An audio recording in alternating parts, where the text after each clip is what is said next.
ये व्यर्थ के बकवाद करने वाले लोगों से मत मिलो, व्यर्थ के बकवाद करने वाले लोगों की तरफ मत देखो, ये क्या कह रहे हैं, क्या बोल रहे हैं। और तुम भी व्यर्थ का बकवाद मत करो। अपने समय को कीमती मान करके निरंतर प्रिया प्रीतम का नाम जप करो, उनकी गुण लीला गाओ, उनकी सेवा में रहो। कभी प्रपंच की बातें, कभी प्रतिष्ठा का चिंतन, कभी नाना प्रकार के मान सम्मान का चिंतन, ये घुसने ना पावे हृदय में। बहुत सावधान रहना चाहिए साधक को।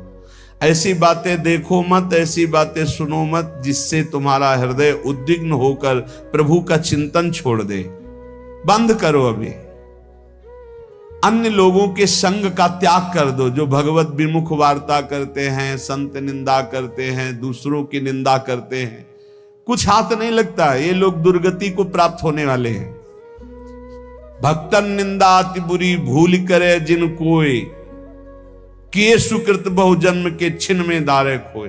पर निंदा के किए ते नहीं आवत नहीं कछुआत, मूर्ख पर्वत पाप को ले चल अपने साथ। तो अलम कश्यापि संगत्या, ऐसा संग मत करो जिनके पास बैठने से भक्त निंदा, जन निंदा, भगवत निंदा हो। ऐसे से दूर रहो।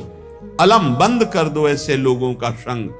रात दिन हम श्यामा श्याम का नाम जप करेंगे, श्यामा श्याम के लीला गुण गाएंगे, श्यामा श्याम के ही धाम का शोभा का चिंतन करेंगे।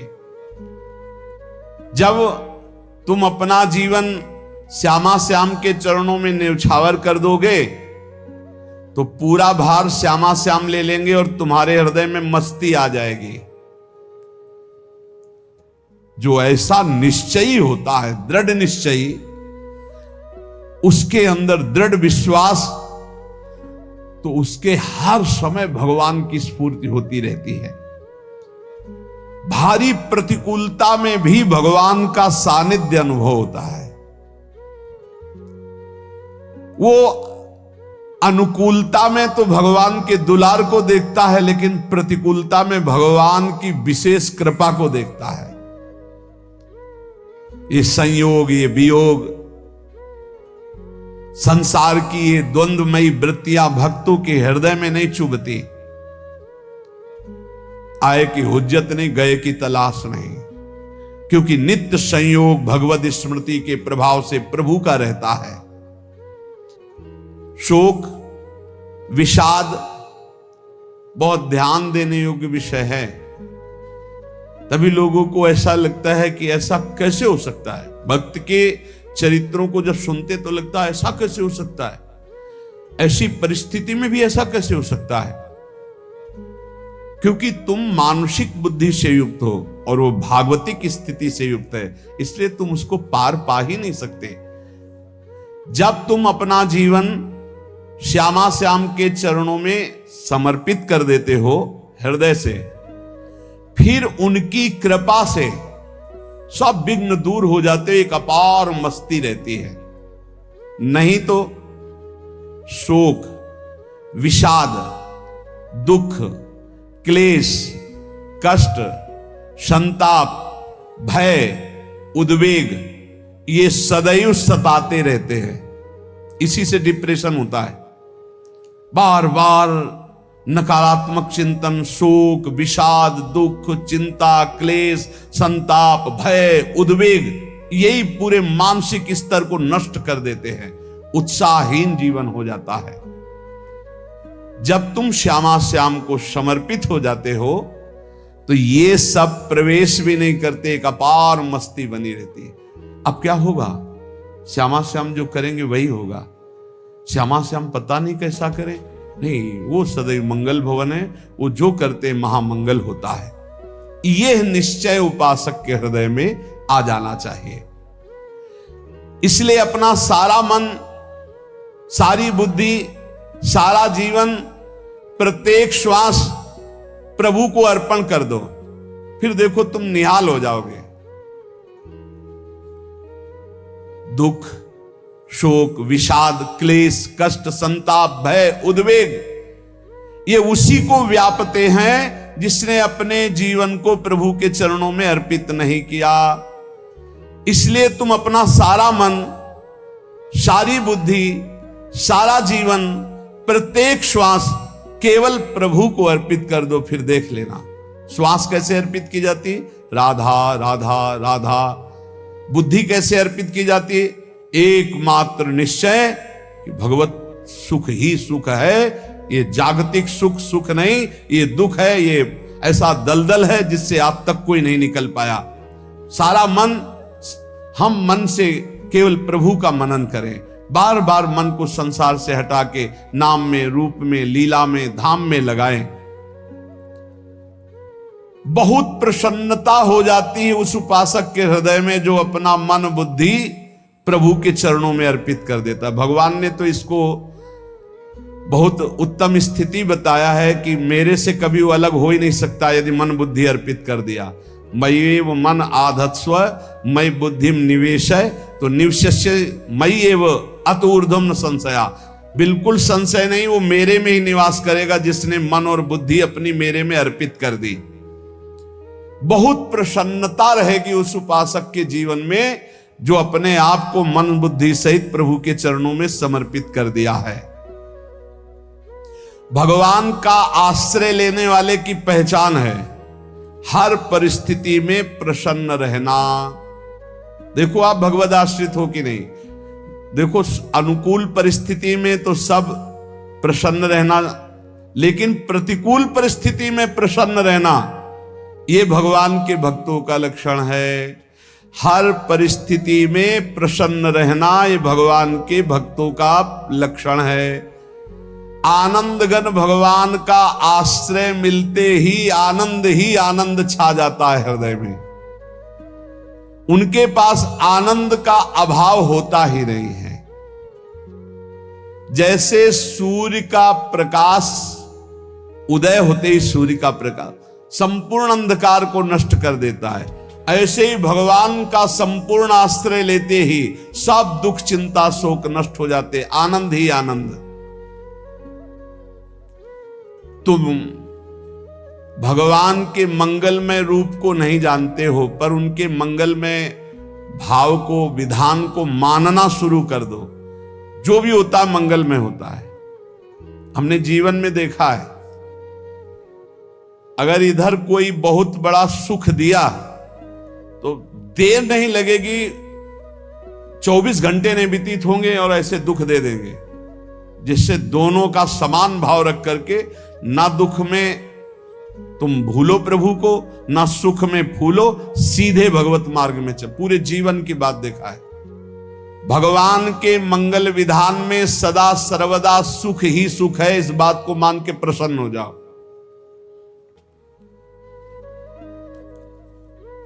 जब भगवान का भजन करने वाले की तन्मयता बढ़ती है भजन में,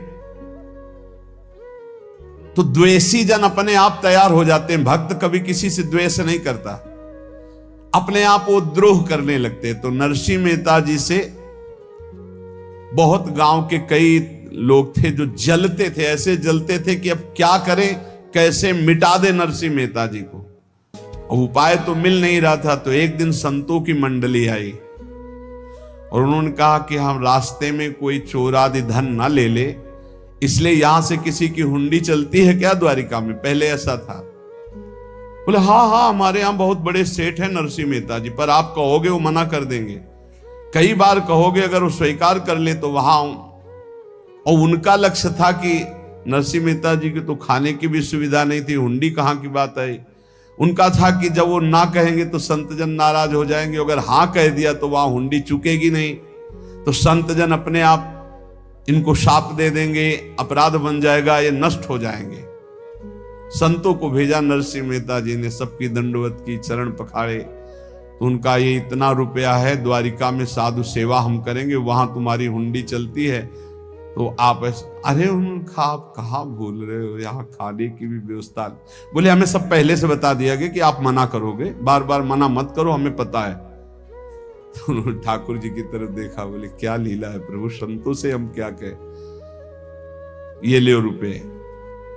उस समय स्वर्ण की मोहरें चलती थी। भजन करने वाले महापुरुषों का यश बढ़ता है जब, तो जो भजनहीन होते उनके हृदय में जलन पैदा हो जाती है और उनको विविध प्रकार से फंसाना चाहते हैं, उनको कष्ट देना चाहते हैं। तो कबीरदास जी के यश को धूमिल करने के लिए कुछ ब्राह्मणों ने एक रचना रची, मुड़ मुड़ा के कबीरदास जी के शिष्य बन करके पूरी काशी के सब आश्रमों में निमंत्रण दे आए।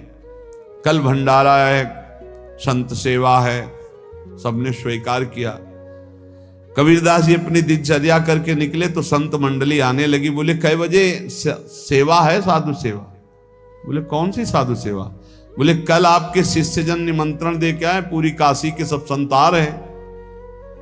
कबीरदास जी ने कहा यहाँ तो एक की भी व्यवस्था नहीं, पूरी काशी के संत आ रहे। अच्छा, समझ में आ रहा है, लीला बिहारी तुम लीला करना चाहते हो। गए अपना निकल गए गंगा किनारे, एक झाऊ के नीचे बैठकर अपना भजन ध्यान में मगन है। 11-12 बजे तो उन्होंने देखा कि संतों की मंडली, काशी तो बहुत। कबीरदास जी ने देखा कि आश्रम की, तो बोले पता नहीं क्या होगा, चलो चलते हैं। तो ऐसे गमछा वस्त्र करके ऐसे डालकर मुंह ढक करके वहां बड़ी बड़ी पंगत लगी थी। कबीरदास जी सबको पाओ जी पाओ। कबीरदास जी के रूप में स्वयं भगवान पाओ जी। कबीरदास जी ने कहा अच्छा, जब स्वामी परस रहे तो हम भी बैठ के पा ले। तो जब उसी पंगत में बैठ गए अपना कपड़ा ढक करके, और जब मोहरे की दक्षिणा दे रहे थे सब लोग कि वाह कबीरदास जी ने आज तो साधु से सबको। जब कबीरदास जी के सामने आए तो ऐसे मुंह ढके, बोले देखो जो मेरा होता है उसे मुंह छुपाना नहीं पड़ता, मुंह ढकला नहीं पड़ता। लो दक्षिणा, तुम भी दक्षिणा लो। कबीरदास जी को कबीरदास जी दक्षिणा दे रहे, और वो कबीरदास जी है भगवान, और ये पाले वाले कबीरदास जी है भगवान के जन। कभी भगवान अपने अरे जमाने जोर लगा ले, कितना जोर लगाएगा, भक्त और भगवान का झंडा कभी न झुकने पाएगा।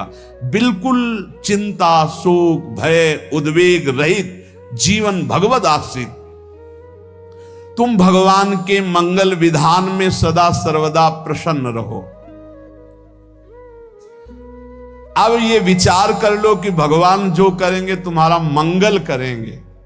अब थोड़ा ऐसा बीच में लगता है कि अमंगल हो रहा है क्या, लेकिन पक्का समझो बहुत बड़ा मंगल उनका विधान होता है। बहुत ही उत्तम मंगल होता है भगवान के शरणागत का।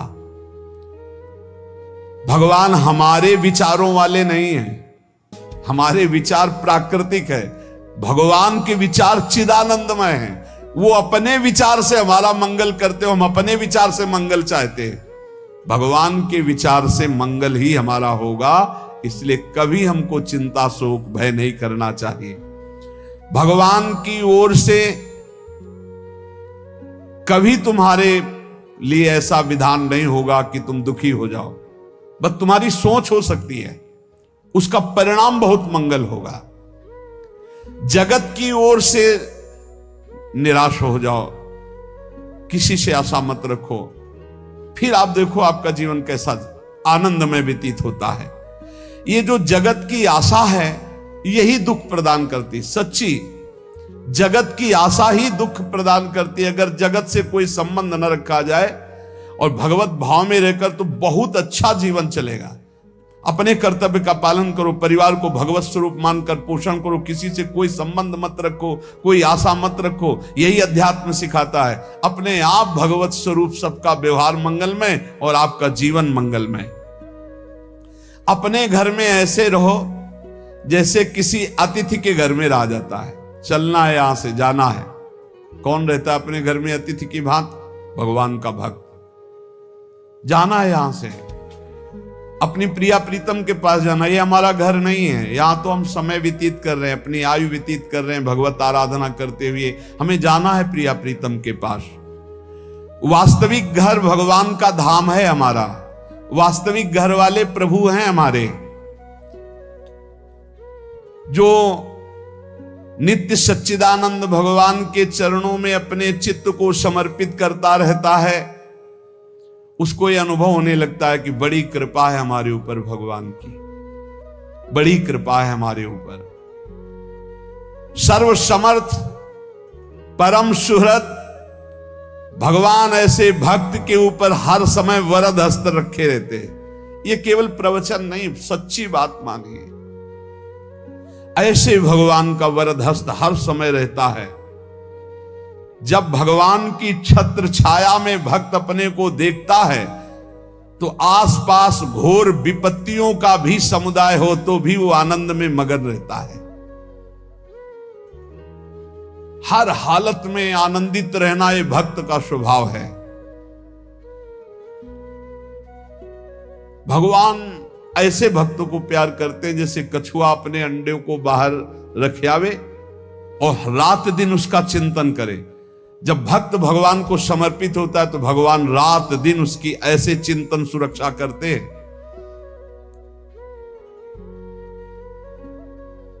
अभय ये दैवी संपदा का पहला गुण है। ये भगवान के शरणागत पर जागृत हो जाता है। वो भयभीत नहीं होता, किसी भी उससे भयभीत नहीं होता। यही डरप हरिवंश हित जिनो भ्रमय गुण सलिल पर। इस डर से डरते रहना चाहिए कहीं गुण रूपी पानी में फिसल न जाए, नहीं तो गलती हो सकती है। साधक सावधान रहे। ये अभय दैवी संपदा का सबसे बड़ा गुण है। जो भयहारी भगवान की शरण में आ जाता है तो उसके अंदर ये अभय प्रकट हो जाता है। अगर कहीं तुम्हें एकांत में भय लग रहा है, एक आदमी तो एकांतिक में आए थे, वो कह रहे थे कि हमें हर समय भय लगा रहता कि कोई हमारे पीछे है। अंधेरा तो लगता कोई खड़ा है, मैं जीना मुश्किल हो गया, ऐसा भय। देखो ये मन कैसा है, भगवान से विमुख होने पर कैसे डरवाता है। वो कह रहे हर समय मुझे डर लगा रहता है, कोई सामने खड़ा है, कोई पीछे खड़ा है, ऐसा भय लगने लगता है।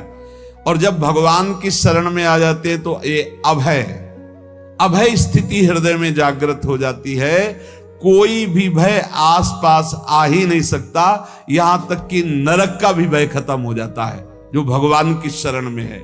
महापापी भी पुण्यात्मा महान भक्तों के समान वो उत्तम गति को प्राप्त हो जाता है जो भगवान की शरण में हो जाता है। पर ये जो भोगों का आश्रय लिए हुए हैं, मनमानी आचरण कर रहे हैं, ये कभी उस अभय को जान ही नहीं सकते कोई अभय पद है क्या। इनको तो कदम कदम पर शोक, भय और दुख की प्राप्ति होगी। कोई बचा नहीं सकता जो भोगों में लगे हैं, मनमानी आचरण कर रहे हैं। अगर निर्भय होना चाहते हो, परम सुखी होना चाहते हो तो भगवान के शरणागत हो जाओ। सारे जगत को अभय दान देने वाले भगवान हैं। भगवान का एक प्रण है, ममपन शरणागत भयहारी। जो मेरी शरण में आ गया उसके भय का मैं नाश कर देता हूं। साधना में अवस्था मन की मानी जाती है कि आप कितने अच्छे साधक हैं। यदि आपका मन भगवदाकार है, हर समय भगवत चिंतन चल रहा है, आपके स्वप्न भागवती का रहे हैं, आपके विचार भागवतिक हैं, तो आपकी अच्छी साधना हो रही।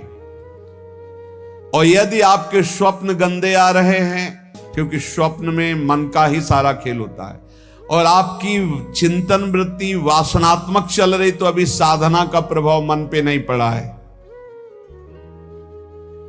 जिसका मन हर समय भगवत चिंतन करता रहता है वो जीते जी जीवन मुक्त हो जाता अनुभव होता है। जैसे किसी ने कहा कि हमें कैसे पता चलेगा कि हमारा काम हो गया है, तो जैसे आप भोजन पा लेते हैं तो किसी दूसरे से गारंटी थोड़ी लेनी होती कि हम छक गए हैं क्या, आप जरा बताना हम छक गए हैं क्या। नहीं, अपने हृदय में आ जाता है कि अब मैं तृप्त हो गया। ऐसे ही अपने हृदय में आ जाता है कि मेरा काम हो गया, अब मेरा जन्म नहीं होगा। ये हृदय में आ जाता है, अपने आप अनुभव में आ जाता है। जब स्वरूप बोध होता है तो किसी और से सलाह थोड़ी लेनी होती है, वो अपने आप अनुभव में आ जाता है। हां, यदि गुरुदेव का वर्ण नहीं किया है तो फिर आपको किसी न किसी गुरु से प्रमाणित करवाना पड़ेगा। अगर गुरुदेव का वर्ण किया है तो वही मंत्र, वही नाम, वही गुरु शरणागति आपको अंदर से पुष्ट कर देगी कि आपका काम हो गया है। विषय चिंतन करता हुआ मन विषय आसक्ति को प्राप्त होता है। विषय आसक्ति को प्राप्त हुआ मन बार बार जन्म मरण और नरक को प्राप्त होता है। बस ये विषय चिंतन हटाना ही प्रमुख कर्तव्य साधना का है। बार बार मन को विषयों से हटा करके प्रभु के नाम में लगाओ, प्रभु के रूप में लगाओ, प्रभु की लीला में लगाओ। जहां भगवान प्रकट होते हैं वहां परमानंद की बाढ़ आती है।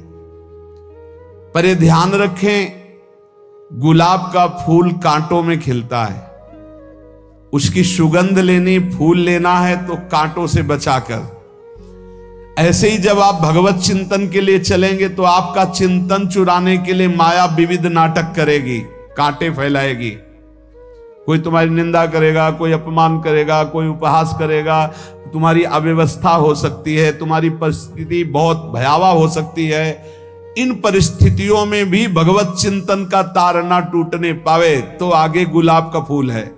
जिसे कांटे से बचाकर गुलाब का फूल लेते हैं और भगवद अर्पित करके सौरभ का सुख लेते हैं, ऐसे ही भगवान के प्रेमानंद का अनुभव करने के लिए संसार के कांटों से बचना होगा। और खिलेगा यही फूल संसार में ही, मनुष्य देह में, और योनियों में नहीं। भगवत प्राप्ति स्वर्ग में नहीं होगी, इसी मृत्यु लोक में होगी। पहले मन नहीं लगता भगवत चिंतन में। भगवत चिंतन जबरदस्ती करना पड़ता है। भगवत चिंतन जे ही प्रारंभ करोगे ते ही बहुत बाढ़ आ जाएगी पाप चिंतन की। ध्यान दीजिए, बहुत लोग प्रश्न करते रहते हैं कि हम जब भजन में बैठते हैं तो बहुत गंदी बातें आती, मन बड़ा चंचल होता है, भाग जाता है। ऐसा प्रारंभ में जब कोई भगवत चिंतन प्रारंभ करता है तो उसका मन विषयों में भागता है, गंदी बातों में भागता है। अब लोग कहते पहले तो हमारा चिंतन बढ़िया होता था, अब चिंतन नहीं होता। तो कोई सिद्ध पुरुष थोड़ी हो गए। तुम्हें जबरदस्ती चिंतन करना होगा। जगत के प्राणी में जहां मन जाए तो इसमें भी भगवान, पदार्थ में मन जाए तो उसमें भी भगवान। जहां जहां मन जाए वहां वहां भगवान देखो, या मन को हटाकर नाम मंत्र में लगाओ। ऐसे भगवत स्मृति जागृत की जाती, बार बार प्रयास करना होता है। कई लोग ये प्रश्न करते हैं कि हमसे बड़े पाप हो गए तो क्या हमें भगवान की प्राप्ति हो जाएगी? तो यहां कह रहे हैं भगवान किसी के पूर्व जीवन को नहीं देखते हैं, वर्तमान के भजन को देखते हैं। पकड़ो इस बात को। अगर वर्तमान में आज आप सुधर गए हो, नाम जप कर रहे हो तो आप भक्त हो। ये गीता जी में भगवान ने कहा, अपिचेत सुदुराचारो भजते माम अनन्य भाग साधुरेव समंतव्या सम्यक व्यवसिता। ऐसा बहुत दुराचारी पहले रहा है, बाद में उसके मन में आ गया कि भगवान के सिवा हमारा कोई कल्याण करने वाला नहीं, हमारा कोई नहीं। तो भगवान कहते हैं मैं उसे साधु ही मानता हूं, उसे साधु बना देता हूं। भगवान किसी के पूर्व जीवन को नहीं देखते। बहुत बढ़िया बात है। कल तक हम क्या करते रहे भगवान नहीं देखते, आज क्या कर रहे हो ये देखते हैं। यदि आज आप भजन में लग गए हो, अच्छे आचरण कर रहे हो तो आपको भगवत प्राप्ति हो जाएगी। भगवान ये नहीं देखते कि पूर्व में पुण्यात्मा रहा है कि पापात्मा रहा है। भगवान वर्तमान में देखते कि मेरा भजन कर रहा है, बस इसी से कल्याण कर देते हैं। पकड़ो इस बात को तो कभी प्रश्न नहीं उठेगा कि क्या हमको भी भगवत प्राप्ति हो सकती है क्या। हमारा मन यदि श्री